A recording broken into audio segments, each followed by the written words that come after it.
ವ್ಯಾಧಿ ಅಂತೀವಿ, ನೋವು ಅಂತೀವಿ. ಇವೆಲ್ಲ ಬರೋದು ದೇವರು ನಿಮಗೆ ಆರೋಗ್ಯದ ಬಗ್ಗೆ ಲಕ್ಷ್ಯ ಕೊಡಲಿ ಅಂತ ತಿಳ್ಕೊಂಡು ಎಚ್ಚರಿಕೆ ಗಂಟೆ. ಏನು ಆಗದೆ ನೀವು 80 ವರ್ಷ ಮುಂದೆ ಆಯ್ತಪ್ಪ ಸೊಕ್ಕ ಬಂದ್ಬಿಡುತ್ತೆ ನಮಗೆ. ನನಗೇನಾಗಿದೆ ಒಟ್ಟು ಒಂದು ಗುಳಿಗೆ ತೊಗೊಂಡಿಲ್ಲ ಇನ್ನ ಅಂತೀವಿ. ಇನ್ನೂ ನನಗೆ 80 ವರ್ಷ ಆದ್ರೆ ಗುಳಿಗೆ ತೊಗೊಂಡಿಲ್ಲ ಹೇಳ್ಕೊತಾರೆ ಹೇಳ್ತೀವಿ ಮಂದಿ ಒಂದು. ಅದಕ್ಕೆ ಹಂಗೆ ನಿಮಗೆ ಸೊಕ್ಕಿಲಿ ಮೆರಿಬಾರ್ದು ಅಂತ ತಿಳ್ಕೊಂಡು ಒಂದು ಇಟ್ಟಿಟ್ಟ ದೇವರು ಮನಕಾಲು ನುಸ್ಸಂಗೆ ಮಾಡ್ತಾನೆ, ಹಿಂಬಿಟ್ಟು ನುಸ್ಸಂಗೆ ಮಾಡ್ತಾನೆ. ಬರೀ ಒಂದಿಷ್ಟು ಹಿಂಬಿಟ್ಟು ನುಸ್ಲಿ ಅಲ್ಲ, ಒಂದಿಷ್ಟು ಕೈಗೆ ಏನು ಪಿನ್ ಚೂಸ್ತೀರಿ ಊಟ ಮಾಡಕ್ ಬಿಡುದಿಲ್ಲ. ಅದೊಂದು ಬಿಟ್ಟು ಹಿಂಗೆ ಮಾಡಕ್ ಹೋಗ್ತೀವಿ, ಹಿಂಗೆ ಮಾಡಕ್ ಹೋಗ್ತೀವಿ.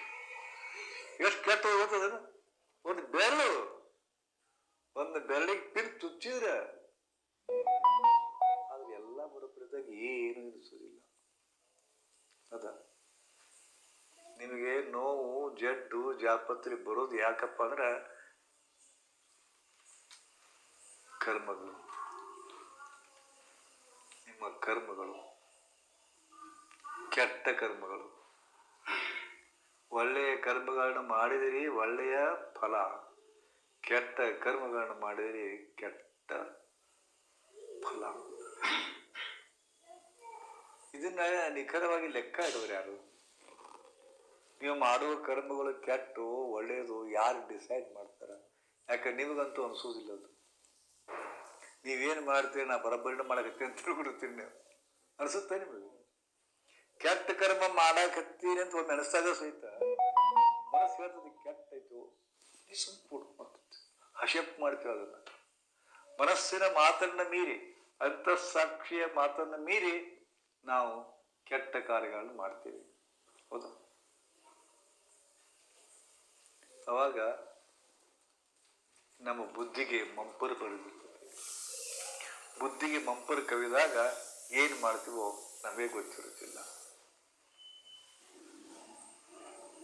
ಇರಲಿ, ಯಾವ ಕರ್ಮ ಧರ್ಮದ ಸಂಯೋಗದಿಂದ ನಿಮಗೊಂದಿಷ್ಟು ನಿಮ್ಮ ಅಹಂಕಾರನ ಮುರಿಲಿಕ್ಕಾಗಲಿ ಅಥವಾ ಕರ್ಮದ ಭೋಗವನ್ನ ಕೊಡ್ಲಿಕ್ಕಾಗಲಿ ಅನಾರೋಗ್ಯ ಅಂತ ಸೃಷ್ಟಿ ಆಗ್ತದೆ. ಅನಾರೋಗ್ಯ ಅಂತ ಇಂಥ ಅನಾರೋಗ್ಯವನ್ನ ನೀವು ರಿಪೇರಿ ಮಾಡಿಕೊಳ್ಳಿಕ್ಕೆ ಅಥವಾ ಮತ್ತೆ ಪುನರಪಿ ಆರೋಗ್ಯವನ್ನು ಸ್ಥಾಪಿಸಿಕೊಳ್ಳಿಕ್ಕೆ ಇಲ್ಲಿ ಬಂದಿದ್ದೀರಿ, ಸಾಧನೆ ಮಾಡ್ಕೊಳ್ಳಿಕ್ಕೆ.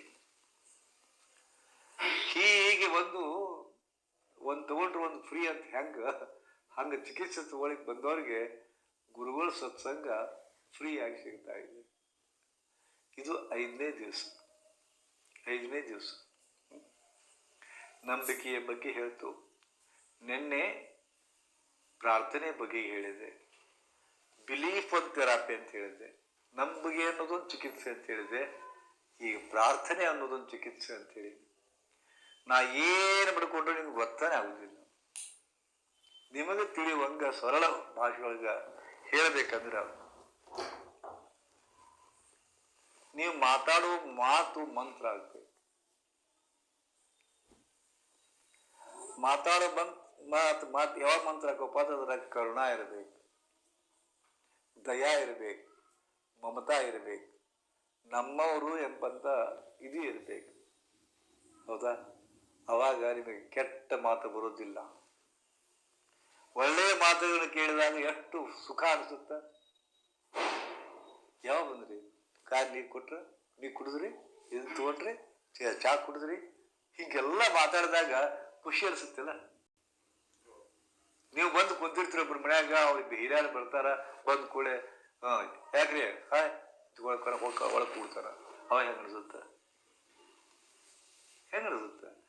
ನಿಮ್ಮ ವರ್ತನೆ, ನಿಮ್ಮ ಮಾತು, ನಿಮ್ಮ ನಡೆ, ನಿಮ್ಮ ನುಡಿ ಮತ್ತೊಬ್ಬರಿಗೆ ಸಂತೋಷ ಕೊಡೋಂಗಿರಬೇಕು. ಒಬ್ಬರ ಮನಸ್ಸು ಕಷ್ಟ ಅನಿಸ್ಬಾರ್ದು. ಅದುವೇ ತಪಸ್ಸು ಅಂತಾರೆ, ಅದುವೇ ನಿಜವಾದ ಕರ್ಮಯೋಗ ಅಂತಾರೆ. ಅವ್ರು ನಿಮ್ಮನ್ನ ಮನಸ್ಸು ನೂಸಲ್ರಕ್ಕ, ಬಟ್ ನೀವು ಮಾತ್ರ ಮತ್ತೊಬ್ಬರ ಮನಸ್ಸನ್ನ ನೂಸಲಿಕ್ಕೆ ಹೋಗಬಾರದು. ಇದು ಜೀವನದ ಒಂದು ನಿಯಮ. ಇದು ಗೊತ್ತಾಗತ್ತಲ್ಲ? ಹಾಗಿರ್ಲಿಕ್ಕೆ ಆಗತ್ತಾ? ಬಟ್ ಮರಿತೀರಿ. ಮತ್ತ ಗುರುಗಳು 5 ದಿವಸ ಹೇಳಿದ್ದು ಭಾಳ ಎಷ್ಟು ಹೇಳ್ಯಾರಪ್ಪ ಅಂದ್ರೆ ನಿಮ್ಮ ಜೀವನ ಬದಲಿ ಆಗ್ತದೆ ಅಷ್ಟು ಹೇಳ್ಯಾರ. ಹೌದಾ? ನಿಮ್ಮ ಜೀವನ ಬದಲಿ ಆಗ್ಬೇಕು. ಇದನ್ನು ಸೀರಿಯಸ್ ಆಗಿ ತಗೊಂಡು ಗುರುಗಳು ಹೇಳಿದ್ದನ್ನು ಕೇಳಿದ್ರಪ್ಪ ಅಂದ್ರೆ ನಿಮ್ಮ ಜೀವನನೇ ಬದಲಿ ಆಗ್ಬೇಕು. ಆದ್ರೆ ಆಗೋದಿಲ್ಲ. ಯಾಕಂದ್ರೆ ಚಾನ ಮರೆವು. ನಾನು ಹೇಳಿದಂಥ ಎಷ್ಟು ಉಪನ್ಯಾಸಗಳನ್ನ ನೀವು ಕೇಳಿಲ್ಲ? ಎಷ್ಟು ಮಂದಿ ಗುರುಗಳು ಉಪನ್ಯಾಸ ಕೇಳಿಲ್ಲ? ಎಷ್ಟು ಸಿನಿಮಾದಾಗ ಒಳ್ಳೆಯ ಒಳ್ಳೆಯ ಮೆಸೇಜ್ ಅನ್ನು ನೋಡಿಲ್ಲ? ಆದ್ರೆ ಎಲ್ಲ ಮರೆತು ಬಿಟ್ಟಿವಿ. ಆ ಕ್ಷಣಕ್ಕೆ ಮರೆತು ಬಿಡ್ತೀರಿ ನೀವು. ಮತ್ತೆ ಅದಕ್ಕೆ ಮತ್ತೆ ಹೇಳ್ತಾನೆ ಇರಬೇಕು. ನೀವು ಕೇಳ್ತಾನೆ ಇರಬೇಕು. ಇದೊಂದು ಸಂಸ್ಕಾರ, ಇದೊಂದು ಕ್ರಿಯಾ. ಹೌದಾ? ಈ ಇದ್ರೊಳಗ ಪ್ರಾರ್ಥನಾ ಅಂತ ಬರುತ್ತಲ್ಲ, ಈ ಪ್ರಾರ್ಥನೆಯ ಪರಿಣಾಮ ಏನಾಗುತ್ತೆ? ನಿನ್ನೆ ಹೇಳಿದೆ ಪ್ರಾರ್ಥನಾ ಅಂದ್ರೆ ಯಾಕೆ ಮಾಡ್ಬೇಕಪ್ಪ ಗೊತ್ತಾತಲ್ಲ? ಪರಮಾತ್ಮನನ್ನ ನೆನೆಸೋದು, ಪರಮಾತ್ಮನ ಉಪಕಾರವನ್ನು ಸ್ಮರಿಸೋದು. ಹೌದಾ? ಒಬ್ಬ ಸಿಗರೇಟ್ ಕೊಟ್ಟವಾಗ, ಚಹಾ ಕೊಟ್ಟವಾಗ, ಒಂದು ಊಟ ಕೊಟ್ಟವಾಗ, ಏನೋ ಒಂದು ಜುಜುಬಿ ಹೆಲ್ಪ್ ಮಾಡ್ದವಾಗ, ಒಂದಿಷ್ಟು ಬಸ್ನಾಗ ಅವ್ರ ಅಪ್ಪನ ಮನೇದು ಏನಿರೋದಿಲ್ಲ, ಒಂದಿಷ್ಟು ಶೀಟ್ ಕೊಟ್ಟವಾಗ ಥ್ಯಾಂಕ್ ಯು ಅಂತ ಹೇಳಿದವ್ರು ನೀವು. ಆದ್ರೆ ಎಲ್ಲವನ್ನ ಕೊಟ್ಟು ಪರಮಾತ್ಮನನ್ನ ಮರೆತದ್ದಕ್ಕೆ ನಮಗೆ ಅವಘಡ ಆಗ್ಯದ. ಈಗ ನಾ ಇದ್ರ ಕೂಡ ನಾ ಏನ್ ಹೇಳಕ್ ಪ್ರಶ್ನೆ ಪಡ್ತೇನಪ್ಪ ಅಂದ್ರ, ನೀವೆಷ್ಟೋ ಪೌರಾಣಿಕ ಪಿಕ್ಚರ್ಗಳನ್ನು ನೋಡ್ತೀವಿ.